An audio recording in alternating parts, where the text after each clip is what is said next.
Hey guys, welcome to Dedicated. In this video, I'm going to show you how to change the Serpentine belt on an Audi 2007 Q7. So as you can see, my belt is over here, and ever since I had the car, I never changed it. And there's minor tiny cracks that are probably fine on the belt, but I'm trying to get rid of this car, so I want to replace it before I sell the car. So this is pretty straightforward.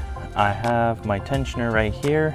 It requires a 17mm socket on this, and then it actually shows me an arrow right here as far as which way I need to twist this in order to remove the tension on this pulley and take off the belt. So I'm going to use this with a PVC pipe attached to it to add more leverage so that it's easier to do this while I'm recording. So let's begin.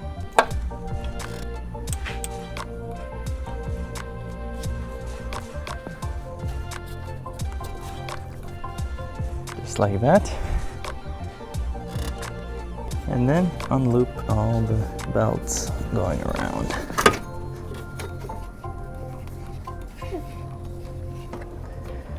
Like that.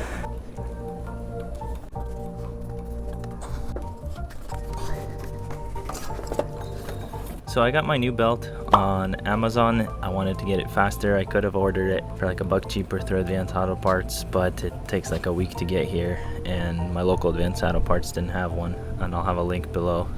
So after you take off the belt, what you want to do is take your new belt and make sure that it is proper length by overlaying it on top of another. So that looks good. And next, just install it.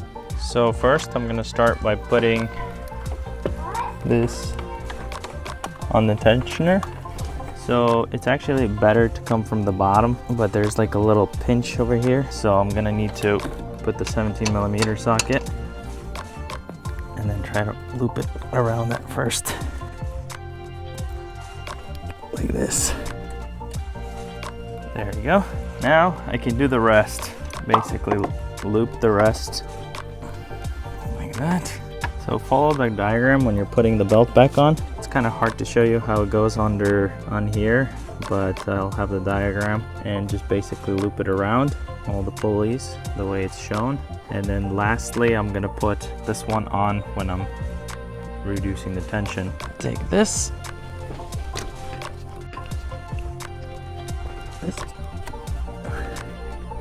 Now make sure you inspect all the pulleys to make sure that the belt is seated on all of them properly, and then keep your eye on it and start the car and see if you have any issues. If everything runs fine, then you're good to go.